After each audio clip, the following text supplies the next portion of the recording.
அனைவருக்கும் வணக்கம். இதயத்தின் ஆழ்ந்த இயக்கம் பாகம் 1 23 ஜூலை 2014 மாஸ்டருடைய பிறந்தநாள் விழாவில் திருப்பூர்ல நம்முடைய அன்பிற்குரிய தாஜி வழங்கிய அருள் செய்தியை படித்துக் கொண்டிருக்கிறோம்.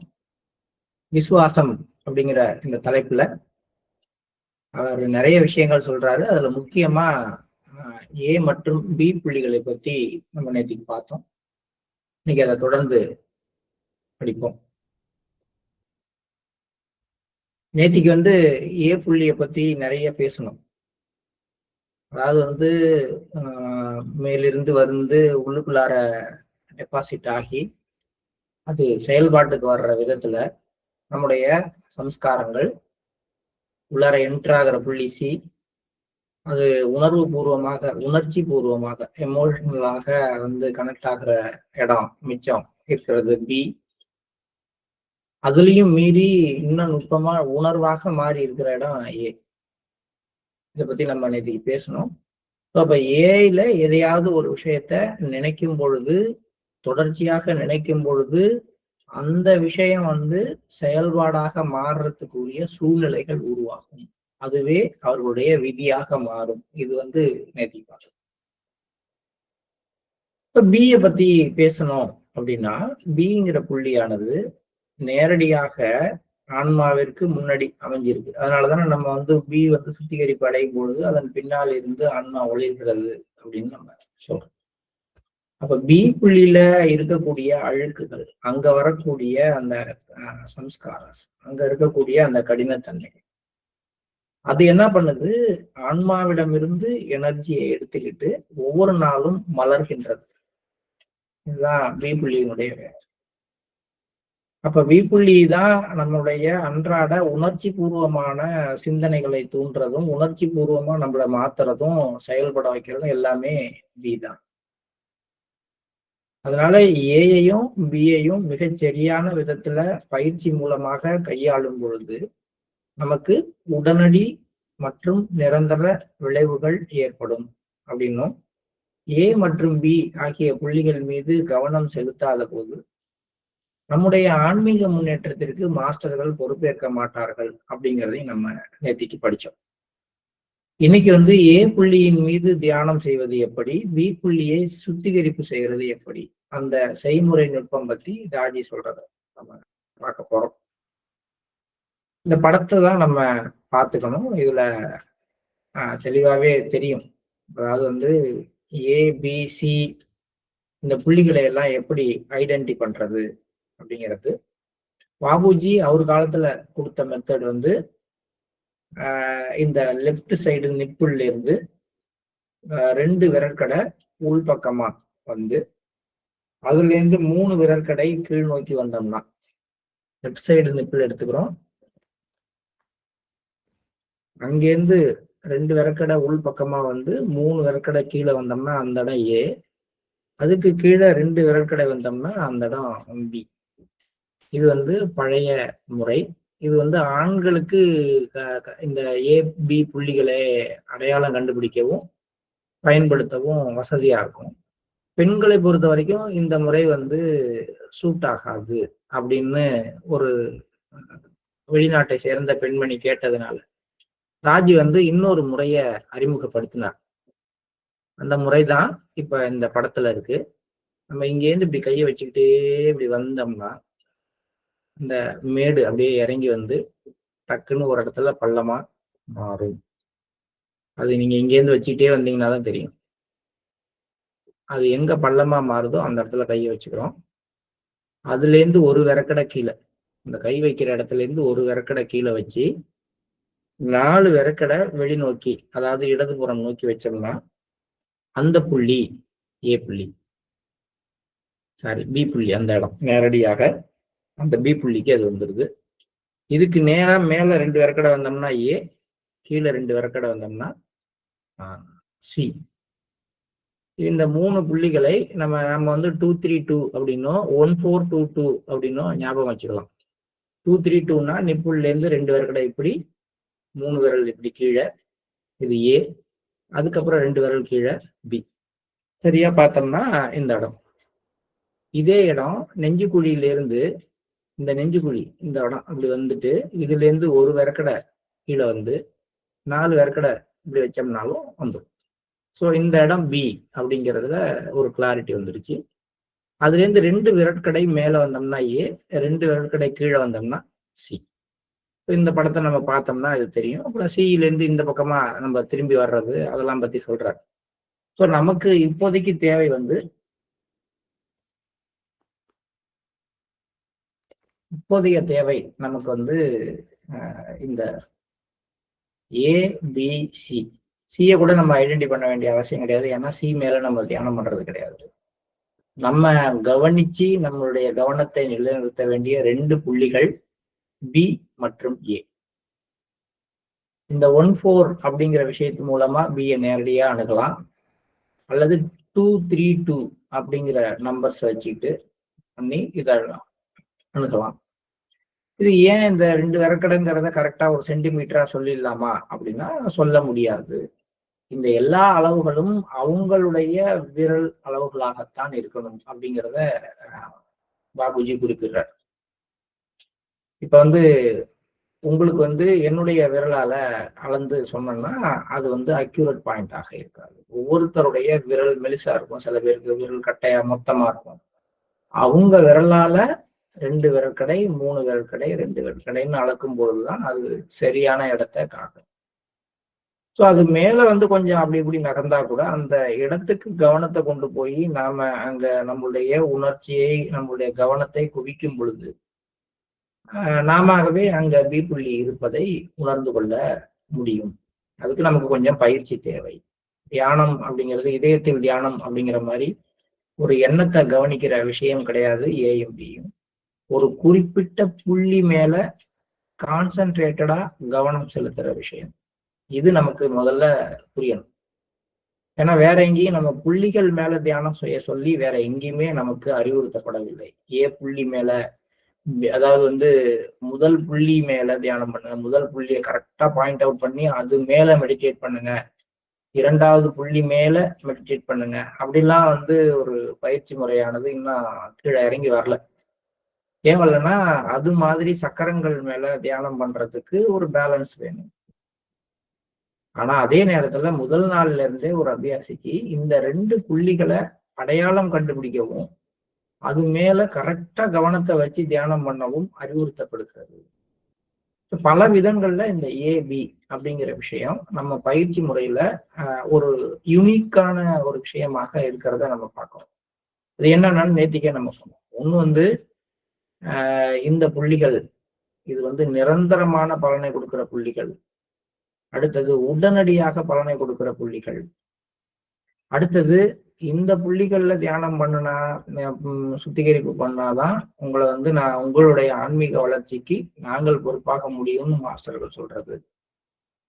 அடுத்தது இப்ப சொல்ற ஒரு முக்கியமான விஷயம், இந்த ஏபிசிடி புள்ளிகள் ரொம்ப அக்யூரேட்டாக நம்ம கவனத்தை அந்த இடத்துல வைத்து நம்ம தியானம் பண்ண வேண்டிய விஷயம். இப்ப இதயத்துல தியானம் பண்றோம், இதயத்துல தெய்வீக ஒளி இருக்குன்னா ஒரு ரொம்ப ஃபோக்கஸ்டா இதயத்தை விட்டு கவனிக்க சொல்லி நமக்கு சொல்லி தரப்படலாம். இதயத்துக்கு கவனத்தை கொண்டு போங்க, அங்க ஒளி இருக்குன்னு நினைச்சுங்க, அதோட மூல ஆதாரம் நம்மள உள்ள இருக்குதுன்னு நினைச்சுங்க, அவ்வளவுதான். ஒரு ஜென்ரலா நம்ம ஹார்ட் எடுத்துக்கணும். இப்படி ஏபி எடுக்கும் பொழுது ரொம்ப பர்டிகுலரா அந்த பர்டிகுலர் பாயிண்ட்ல கவனம் செலுத்த கத்துக்கணும். அதனால என்ன பண்ணலாம் நம்ம அப்படின்னா, ஒரு பயிற்சி பண்ண ஆரம்பிக்கும் பொழுதே நம்ம விரலை வச்சு அங்க அழுத்தி அந்த அழுத்த உணர்வு இருக்கிற இடத்துல நம்ம கவனத்தை கொண்டு போய் ஒரு 30 செகண்ட்ஸ் இல்ல ஒரு 1 மினிட் அப்படியே அந்த இடத்தையே உணர்ச்சி பூர்வமாக அந்த உணர்ச்சி எந்த இடத்துல வருதோ அந்த இடத்துல நம்ம கவனத்தை நிலைநிறுத்திடணும். அப்புறம் நம்ம கையை எடுத்துட்டோம்னா நம்ம அழுத்தின அந்த ப்ரெஷர் இருக்கும், அந்த இடத்துலயே நம்ம கவனத்தை வைக்க முயற்சிவோம். இப்படிலாம் பண்ணி தான் நம்ம அந்த கரெக்டா அந்த ஏங்கிற புள்ளி மேல நம்ம கவனத்தை நிலைநிறுத்த முடியும். நிறைய பேர் என்ன நினைக்கிறாங்கன்னா, கண்ணு மூடி உட்காந்துட்டு பி புள்ளி கிளீன் ஆகுதுன்னு நினைச்சுக்கலாம், அவ்வளவுதான் பி புள்ளி கிளீன் ஆகும் அப்படின்னு ஒரு எண்ணத்துக்கு போறாங்க. ஆனால் அந்த எண்ணம் வந்து ஒரு 50% செயல்பாட்டுக்கு வர்றது கஷ்டம். ஏன்னு கேட்டா இங்க எந்த புள்ளி எந்த விதமான உணர்வுகளை தூண்டும், எந்த விதமான அலைவரிசைகளோட தொடர்புல இருக்கும் அப்படிங்கிறது தான் ரொம்ப முக்கியம். இப்ப நம்ம மைண்ட்ல alpha, beta, theta, gamma, omega அப்படின்னு நிறைய வேவ்ஸ் இருக்கு. இதுல வந்து இந்த கான்சியஸ் மைண்ட் சப்கான்சியஸ் மைண்டை கனெக்ட் பண்ணக்கூடிய ஒரு இடத்துல இருக்கக்கூடிய அந்த தீட்டா வேவ்ஸ், அந்த பீட்டா வேவ்ஸ் மாதிரி லெவல்ல இருக்கக்கூடிய அந்த அலைவரிசைகளை தொடக்கூடிய புள்ளிகளாக ஏபிக்கள் இருக்கின்றன. அதனால இந்த புள்ளிகள் மேல நம்ம கவனத்தை செலுத்தும் பொழுது நம்ம மனது அந்த மாதிரியான ஒரு அதிர்வலைகளுக்கு போகிற வாய்ப்புகள் அதிகம். நான் ஏற்கனவே நேத்து ஞாபகப்படுத்தினதான் இன்னைக்கு சொல்றேன். இதெல்லாம் என்னுடைய சொந்த சரக்கு. இது உண்மையாகவும் இருக்கலாம் அல்லது தவறா கூட இருக்கலாம். நீங்க தான் இத செஞ்சு பார்க்கும் பொழுது, அந்த உணர்வுக்கு போகும் பொழுது நீங்க அத கண்டுபிடிக்கணும். சரி, நம்ம விஷயத்துக்கு வருவோம். இப்ப இந்த புத்தகத்துல இருக்கக்கூடிய இந்த படம் தான் நமக்கு வந்து முக்கியமான படம். இது ஆண்கள் பெண்கள் 2 பேருக்குமே ஈக்குவலா வரும். இதுல என்னன்னா இந்த நெஞ்சுக்குழியை கரெக்டா நீங்க ஐடென்டி பண்ணணும்.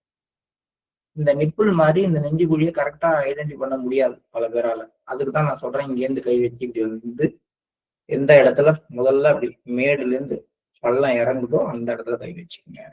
அதுல இருந்து ஒரு விரக்கடை கீழே வந்து அந்த இடத்துல இருந்து 4 விரக்கடை இப்படி வந்துட்டோம்னா பி பாயிண்ட் வந்துடும். இவ்வளவுதான். ஸோ இப்ப பி புள்ளியை ஐடென்டி பண்றோம், ஏ புள்ளியை ஐடென்டி பண்ண தெரிஞ்சுக்கிட்டோம். ஒரு நாளும் நான் சொன்ன மாதிரி கைய வச்சு அந்த இடத்துல கவனத்தை வச்சு ஒரு நிமிடம் அதுக்கு செலவு பண்ணணும். அதாவது அந்த இடத்துல நம்ம கவனம் எடுத்த எடுப்புல எல்லா ஆளுக்கும் வெளியே போகுதுன்னு ஆரம்பிக்க கூடாது. எடுத்த எடுப்புல நம்ம கவனத்தை அங்க வைத்து நம்ம தியானம் பண்ண, சுத்திகரிப்பு பண்ண ஆரம்பிக்க வேண்டும். நமது கடினத்தன்மை கொண்ட சுபாவங்களை திருத்தி அமைக்க இதய மண்டலத்தில் உள்ள ஏ புள்ளியின் மீது தியானமும் பி புள்ளியில் சுத்திகரிப்பும் செய்யப்படுகின்றன. மனம் போன போக்கிலிருந்து நாம் செயல்படுவதிலிருந்து நம்மை சீர்படுத்த இந்த பயிற்சி முறை மிகவும் பயனளிக்க வல்லது. ஏற்கனவே சொன்னது மாதிரி சுபாவங்கள் மீது செயல்படக்கூடிய ஒரு விஷயம் அதுன்னா அது நம்முடைய ஜென்ரல் கிளீனிங் கிடையாது, அல்லது இன்ஸ்டன்ட் கிளீனிங்லாம் கிடையாது, அல்லது பிரிசெப்டர் கிளீனிங்லாம் கிடையாது. நம்முடைய சுபாவங்கள் மீது செயல்படக்கூடிய 2 பயிற்சிகள் ஏ புள்ளி தியானமும் பி புள்ளி சுத்திகரிப்பும் தான்.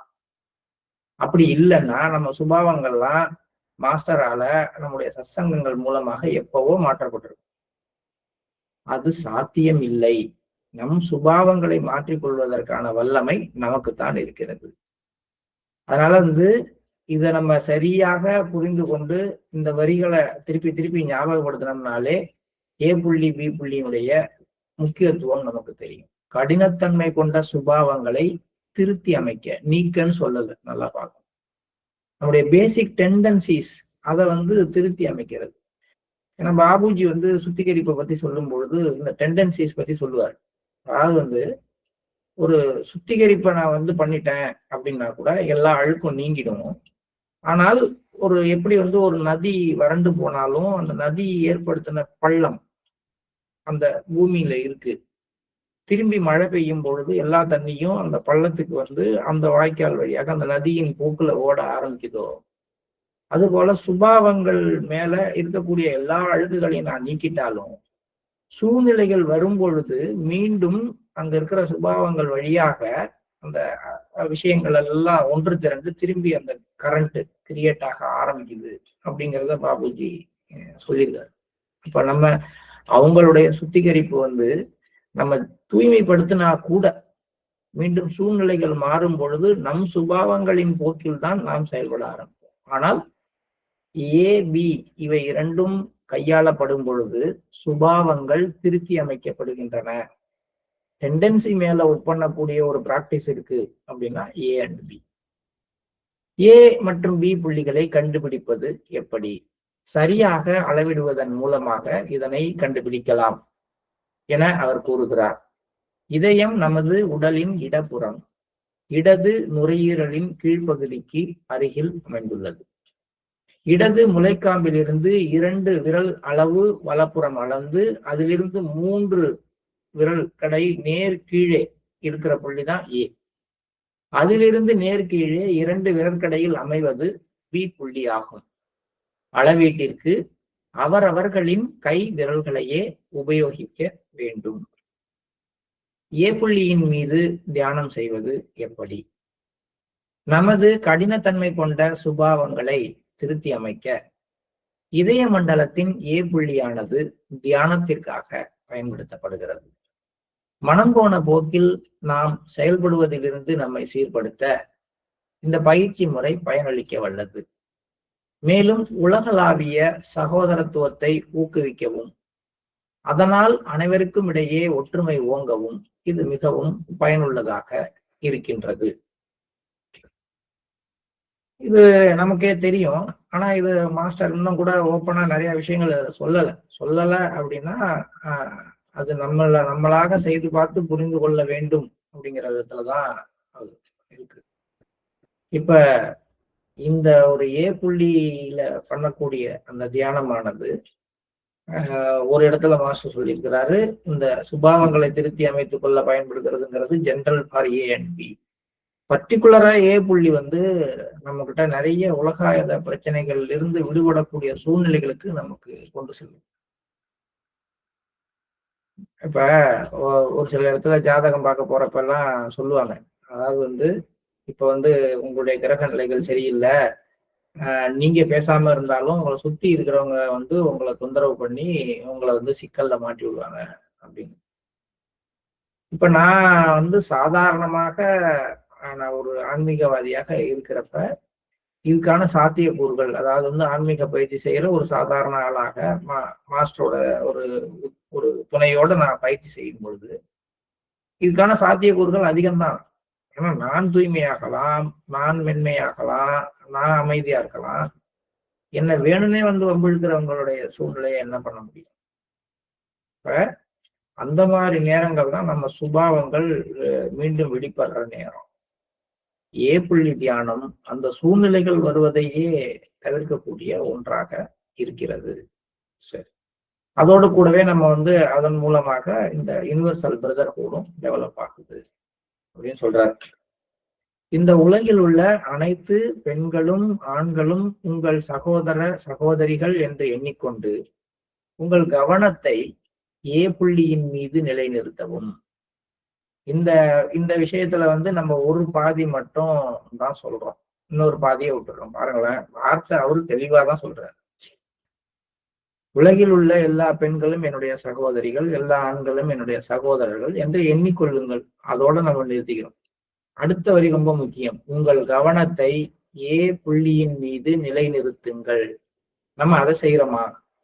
முதல்ல கவனத்தை கொண்டு போயிட்டு அதுக்கப்புறம் நினைக்க ஆரம்பிச்சுட்டு நம்ம கவனம் ஃபுல்லா நம்ம நினைப்புல இருக்கு. இது ஏ புள்ளி தியானத்துல ஒரு சரியான விளைவை, நான் சொன்ன மாதிரி ஒரு பயிற்சிக்குள்ளார போகும்பொழுது முன்னவோ பின்னவோ தண்ணிக்குள்ளார விழுந்தோம்னா நனைகிற மாதிரி அந்த பயிற்சி விளைவுகளை கொடுத்தாலும் கூட ஒரு பர்டிகுலரான எஃபெக்ட் வேணும், ஒரு கிளியர் கட் எஃபெக்ட் வேணும், ஒரு எக்ஸாக்டான ஒரு ரிசல்ட் நீங்க எதிர்பார்க்குறீங்க அப்படின்னா இப்படி இந்த வரிசை, அதாவது இந்த எண்ணத்தை ஏற்படுத்தி கொண்ட பிறகு அப்படியே நம்மளுடைய கவனத்தை ஏ புள்ளிக்கு கொண்டு சென்று அங்கே நிலை நிறுத்த வேண்டும்.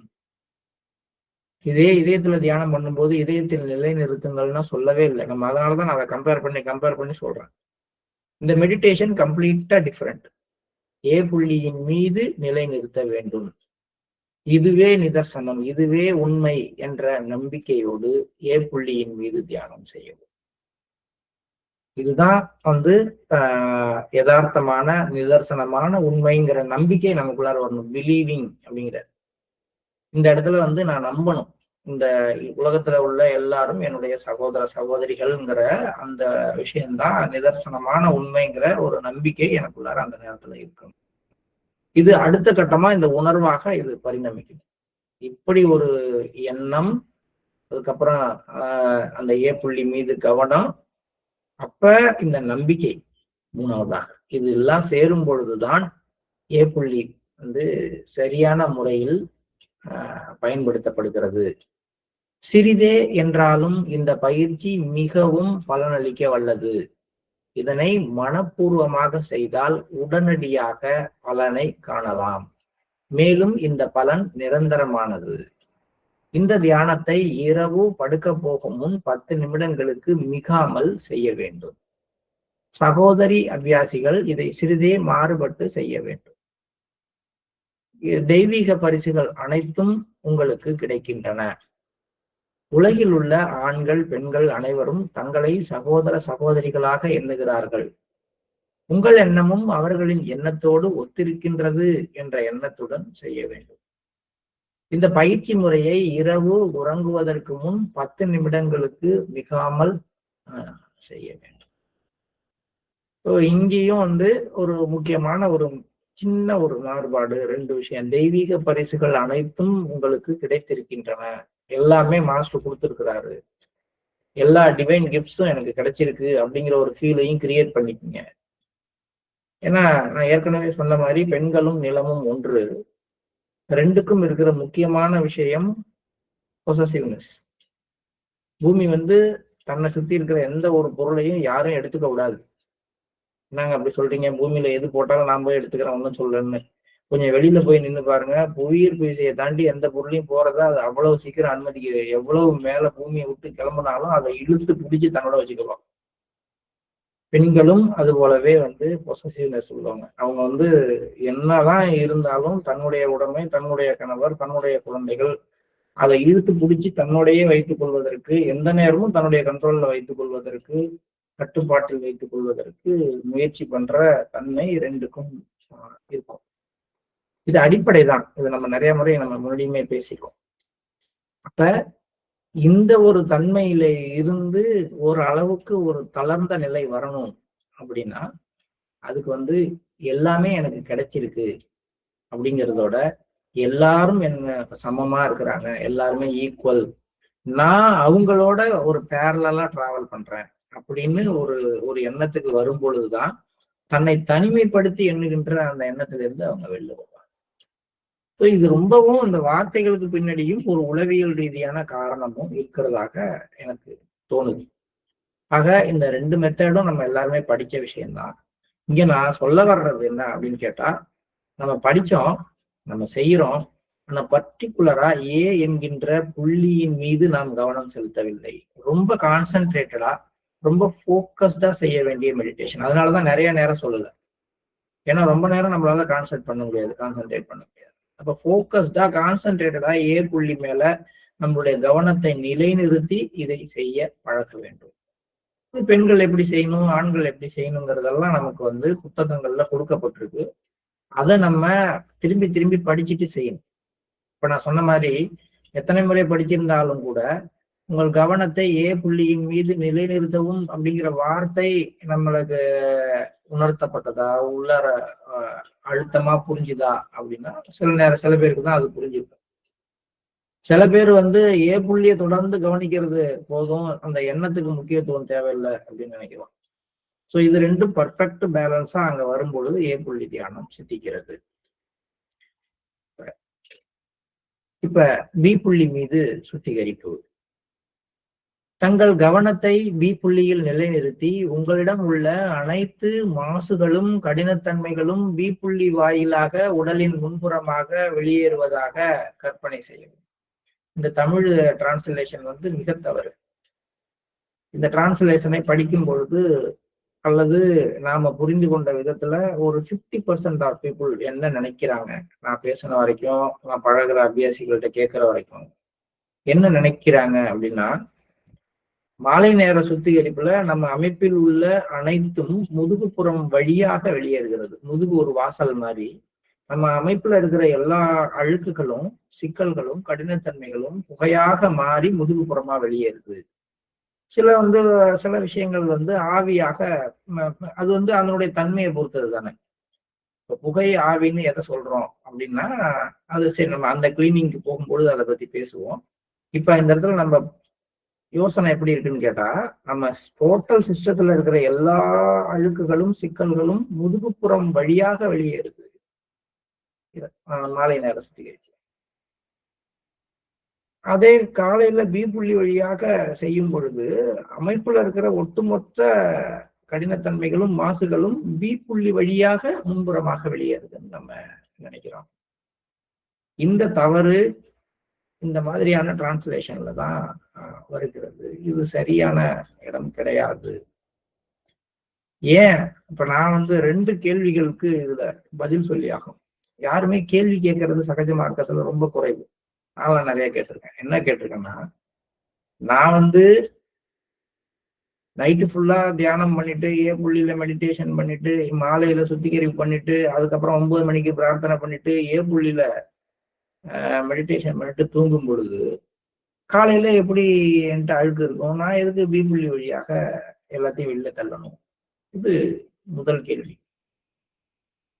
பி புள்ளி வந்து இனக்கவர்ச்சி சம்பந்தமான விஷயமானதுன்னா அதை மாலையில தானே செய்யணும். ஏன்னா மாலை நேரம், அதுக்கப்புறம் உள்ள இரவு நேரம் தானே வந்து பாலுணர்வு எண்ணங்களோட அதிகமா நம்ம மனிதன் போராடுறதுக்கான தேவை. அதை ஏன் காலையில பண்ணணும்? இப்படி கேள்விகள்லாம் கேட்டோம்னா தான் இந்த கான்செப்டுக்கு விடை கிடைக்கும். ஏன் இங்க சொல்றேன் அப்படின்னா, பி புள்ளி வழியாக எல்லாம் வெளியேறுங்கிறத எண்ணமே வந்து நம்மளுடைய அந்த ஐடியாவே வந்து ஒரு தவறு தான்.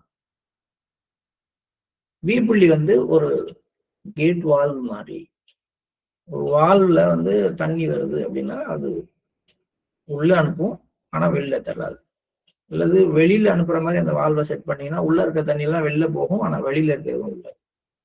அது மாதிரி பி புள்ளியினுடைய வேலை என்னன்னா, அது ஆன்மாவுக்கு நேராக முன்னாடி அமைந்திருக்கிறது. ஆன்மாவுடைய இருப்பிடத்துக்கு நேராக மேலிருந்து இறங்கி வருகின்ற எந்த ஒரு சம்ஸ்காரிக்க அந்த அந்த கரண்ட், அந்த சித்திலேக்குல இருந்து வரக்கூடிய கரண்ட், அதை எடுத்துட்டு வரக்கூடிய அந்த விதைகள், அது பி புள்ளிக்கு வந்த பிறகு அங்கிருந்து நாம சிஸ்டத்துக்குள்ளாரதான் அது ஸ்ப்ரெட் பண்ணுது. அது அப்ப பி புள்ளிக்கு வருகின்ற எந்த ஒன்றும் சிஸ்டத்துக்குள்ளார போறதுக்கான வாய்ப்பை தான் பி புள்ளி கொடுக்குமே ஒழிய, அது ஒரு வாசல் படி மாதிரி இருந்து உள்ள இருக்கிற எல்லாத்தையும் வெளியில தள்ளுறது கிடையாது. இந்த அடிப்படை நமக்கு ஓரளவுக்கு புரியணும். அப்பதான் எல்லாம் பி புள்ளி வழியா வெளியில போகுது அப்படிங்கிற எண்ணம் நமக்கு போகும். அப்ப எது பி புள்ளி வழியாக வெளியில போகுதுன்னா, வழியாக போல பி புள்ளியில இருந்து வெளியேறுகிறது. ஃப்ரம் பாயிண்ட் பி, இதுதான் வந்து இங்கிலீஷ்ல இருக்கு. அது பி புள்ளியில் இருந்து அந்த இடத்துல இருக்கக்கூடிய அழுக்கு மட்டும்தான் நம்ம சுத்தம் பண்றோமே ஒழிய, ஒட்டுமொத்த அமைப்பை பி புள்ளி வழியாக சுத்தம் பண்றங்கிற அந்த ஐடியாவே வந்து ஒரு சரியான ஐடியா இல்லை. அப்ப நான் சுத்தம் பண்றது காலம்பரை இந்த இடத்துல அந்த பர்டிகுலர் பாயிண்ட மட்டும் கிளியர் பண்றேன். பி புள்ளியில் இருந்து வெளியேற்றுகிறேன். பி புள்ளிக்கு எங்கேருந்து வந்துச்சு? சித்திலேக்குல இருந்து வந்துச்சு. வந்தது பி புள்ளியில படிஞ்சு இருக்கு. அது காலையில விழித்த பிறகு ஆன்மாவினுடைய அந்த சக்தியை எடுத்துக்கொண்டு செயல் களத்தை உருவாக்கி உங்களை இயக்க போகுது. அதுக்கு முன்னாடியே அதை அங்கிருந்து வெளியில தள்ளுற ஒரு வேலையை தான் நம்ம செய்யறோம். அப்ப நம்ம காலையில பி புள்ளி வழியாக வெளியேற்றவில்லை, பி புள்ளியில் இருப்பதை வெளியேற்றுகிறோம். பி புள்ளி தூய்மையாக்கப்படுகிறது. புள்ளி அந்த பாயிண்ட் கிளியர் ஆகுது. அந்த புள்ளி தூய்மையாகி டிரான்ஸ்பேரண்டா மாறும் பொழுது அதன் பின்னால் இருக்கின்ற ஆன்மா வந்து ஒளிர தொடங்குகிறது. அந்த ஒளிர்ற ஆன்மாவினுடைய ஒளியானது இது வழியாக நமக்கு எல்லா இடத்துலையும் பரவ தொடங்குகிறது. இப்ப முதல் வரியே வந்து முன்புறமாக பி புள்ளியை ஐடென்டி பண்ணுங்க, அந்த இடத்துல கவனத்தை வைங்க. அழுக்குகளும் கடினத்தன்மைகளும் முன்புறமாக வெளியேறுகின்றன. இன்னொருத்தங்க நிறைய பேரு என்ன பண்ணிக்குவாங்கன்னா, பி புள்ளியில இந்த இதுல போற மாதிரி புகையாக வெளியேறுகிறது அப்படிங்கிற மாதிரி இங்கேயும் வந்து எல்லாமே முன்புறமாக புகையாக வெளியேறுகிறது அப்படின்னு ஐடியா வச்சுக்குவாங்க. இதெல்லாம் வந்து நம்மளுடைய அசம்ஷன் தான். நம்ம சரியா இதை படிச்சோம்னா இங்க எங்கேயுமே அவர் இந்த புகைங்கிற வார்த்தையோ அல்லது ஆவியாக வெளியேறுகிற வார்த்தையோ ஏன் இல்லைன்னு யாராவது கேள்வி கேட்டாதான் அடுத்த பதில் கிடைக்கும். நம்ம கேட்கவே மாட்டோம். நம்மளா ஒண்ணு செஞ்சுட்டு நான் கேள்வி பண்றேன் அப்படின்னு சொல்லுங்க ஒழிய, ஒவ்வொரு வார்த்தையையும் கேள்வி கேட்கும் பொழுது அதனுடைய நுட்பம் புரிய ஆரம்பிக்கும். இது ஏன் வந்து புகையா ஆவியாக மாறுது அப்படின்னு சொல்லாம, அழுக்குகளும் கடினத்தன்மைகளும் பி புள்ளியில் இருந்து முன்புறமாக வெளித்தள்ளப்படுது, வெளியேறுது அப்படின்னு ஏன் சொல்றோம்? எது ஒண்ணு செயல்பாட்டுக்கு வந்து அதனுடைய விளைவுகள் நமக்குள்ளார நிக்குதோ அதை தான் கரைச்சி நான் வெளில அனுப்புறேன். இது செயல்பாட்டுக்கே வரல. இதை அப்படியே தூக்கி வெளில விட்டுற வேண்டியதுதான். இதுக்கும் நமக்கும் சம்பந்தம் இல்லாம இதை தள்ளி விட்டுறதுதான் புத்திசாலித்தனம். இதை எரிப்பதோ இது இது எதுவுமே நம்ம வேலை கிடையாது. இப்ப சாப்பாடு வயிற்றுக்குள்ளார போனுச்சுன்னா அது டைஜஸ்ட் ஆகி மலமா வெளில வரலாம். வாயில வைக்கிறதுக்கு முன்னாடியே தள்ளி விடுறப்ப அது எப்படி மலமா வரும்? அது சாப்பாடாவே வெளில போக வேண்டியதுதான். இந்த மாதிரி ஒரு உதாரணத்தை எடுத்துக்கிட்டு நம்ம யோசனை பண்ணோம்னா, செயல்பாட்டுக்கே வராத ஒரு கடினத்தன்மைகளும் மாசுக்களும் முன்புறமா வெளில போகுது. அப்ப பி புள்ளியில வரக்கூடிய கடினத்தன்மைகளும் மாசுகளும் என்னுடைய செயல்பாடு மூலமாக பி புள்ளியில் ஏறியவை அல்ல. முன்னாடியிலிருந்து வந்து அங்க நின்று அதுக்கப்புறமேட்டுக்கு அது செயல்பாட்டுக்கு வர்றது. ஒவ்வொரு நாளும் காலையில முதல் வேலையாக எழுந்த உடனே ஃபர்ஸ்ட் பி புள்ளியை கிளீன் பண்ணும் பொழுது அன்றைய செயல்பாட்டுக்கு வர வேண்டிய உணர்ச்சி பூர்வமான கடினத்தன்மைகளும் மாசுக்களும் செயல்பாட்டுக்கு வராமலேயே நீக்கப்பட்டு விடுகின்றன. அதனாலதான் அவங்க சொல்றாங்க உடனடி பலன் கிடைக்கும், உடனடி பலன் கிடைக்கும் அப்படின்னு. ஏன் சொல்றாங்க? சும்மா சொல்றாங்களான்னா இல்ல. ஏன்னா இதை முன்னாடியே எடுத்துட்டோம்னா அன்னைக்கே நீங்க அதனுடைய விளைவுகளை, அந்த மென்மை தன்மையை நீங்க உணர போறீங்க. உணர்ச்சி எமோஷனல் பேலன்ஸை நீங்க ஃபீல் பண்ண போறீங்க. அப்ப இவ்வளவு ஒரு முக்கியமான ஒரு விஷயத்த நாம கவனிச்சு செய்யறோமா? பி புள்ளியை சுத்திகரிப்பு பண்ணோம்னா ஃபர்ஸ்ட் பாயிண்ட் அவுட் பண்ணி கவனத்தை அங்க வச்சு ஒரு நிமிடம் முழுக்க பி புள்ளிய ஃபோக்கஸ் பண்ணி அந்த இடத்துலயே என்னுடைய உணர்வு இருக்கணும். அதுக்கப்புறம் அந்த புள்ளி மெல்ல அப்படி தொடர்ந்து அது உள்ளார இருக்கிற எல்லா அழுக்குகளும் முன்புறமாக வெளியில போக ஆரம்பிச்சு பி புள்ளி தூய்மையாகி கொண்டிருக்கிறது. அழுக்குகளும் கடினத்தன்மைகளும் அதிலிருந்து முன்புறமாக வெளியில போயிட்டு இருக்கு அப்படிங்கிற ஃபீலை கொண்டு வரணும். கவனம் ஃபுல்லா பி புள்ளிலேயே அந்த இடத்துலயே இருக்கணும். அந்த இடம் தூய்மையாகிறது, அந்த புள்ளி தூய்மையாகிறதுங்கிறதுல நீங்க ரொம்பவும் ஒரு கவனமாக இருக்க வேண்டும். அப்படி இருந்து அதை தூய்மை செய்தால் அது தூய்மையாக அதன் பின்புறம் இருந்து ஆன்மாவினுடைய அந்த பிரகாசமானது பி புள்ளி வழியாக எல்லா இடத்துலையும் பரவ தொடங்கும். அந்த உணர்வுக்கு வந்துதான் நம்ம அதை முடிக்கிறோம். இதுக்கான கால அவகாசம் 10 நிமிடம். ஸோ இந்த ரெண்டையும் நம்ம கொண்டு வரணும். அதாவது பி புள்ளி இலுமினேட் ஆகும். ஒவ்வொரு நாளும் அது ஒளிர வேண்டும். அந்த ஒளிர்ற தன்மை வந்த பிறகுதான் இதயத்துல தெய்வீக ஒளி இருக்குங்கிற எண்ணத்துக்கு போய் நம்ம தியானம் பண்ணலாம். ஸோ எந்த ஒரு நாள்லயும் பி புள்ளியை டார்க்கா வச்சுக்கிட்டு மெடிடேட் பண்ணாம ஃபர்ஸ்ட் எடுத்த உடனே அதை தூய்மை செய்து ஆன்மா அதன் மூலமாக ஒளிர்கிறது. அந்த ஆன்மாவினுடைய ஒளி பி புள்ளியை இலுமினேட் பண்ணுது அப்படிங்கிற ஐடியாவுக்கு வந்த பிறகு கண்டினியூ பண்ணாம அடுத்த விஷயம். சில பேர் பி புள்ளி தியானம் பி புள்ளி சுத்திகரிப்பு பண்ணிட்டு அப்படியே தியானத்துக்குள்ளார போவாங்க. அதை தவிர்த்துடலாம். ஏன்னா மைண்ட்ல ஒரு பேட்டர்னை கொடுத்துட்டு அந்த யோசனையிலே இருந்தா நம்மளை அறியாமலேயே ஒரு தியானம் முழுக்க சுத்திகரிப்பு பண்ணிட்டு இருக்கோம். அது 10 நிமிடம் அப்படின்னா அந்த 10 நிமிடத்துல கட் ஷார்ட்டா முடிச்சு அல்லது ஒரு 8 நிமிடத்துல முடிச்சுக்கிட்டு கண்களை திறந்து விட்டு பி புள்ளி தூய்மை ஆயிடுச்சு, அது ஒளிர்கிறது அப்படிங்கிற உணர்வு வந்த பிறகு கண்களை திறந்துட்டு அதன் பிறகு மீண்டும் கொஞ்சம் நேரம் கழிச்சு தியானம் பண்ண ஆரம்பிச்சாதான் இந்த குழப்பம்லாம் இருக்காது. போட்டு எல்லாத்தையும் கன்ஃபியூஸ் பண்ணி சுத்திகரிப்பு, தியானம், ஏ புள்ளி மெடிடேஷன், பி புள்ளி சுத்திகரிப்பு எல்லாத்தையும் குழப்பி மைண்டுக்குள்ளார ஏத்திக்கிட்டு ஒரு நேரத்துல வரிசையா செய்யக்கூடாது. அதனால எப்ப கிளீனிங் பண்ணாலும் சரி, கிளீனிங் பண்ணி முடிச்சோன்னா கண்ணை திறந்துருங்க. ஒரு 2 நிமிடமாவது அமைதியாக இருங்கள்.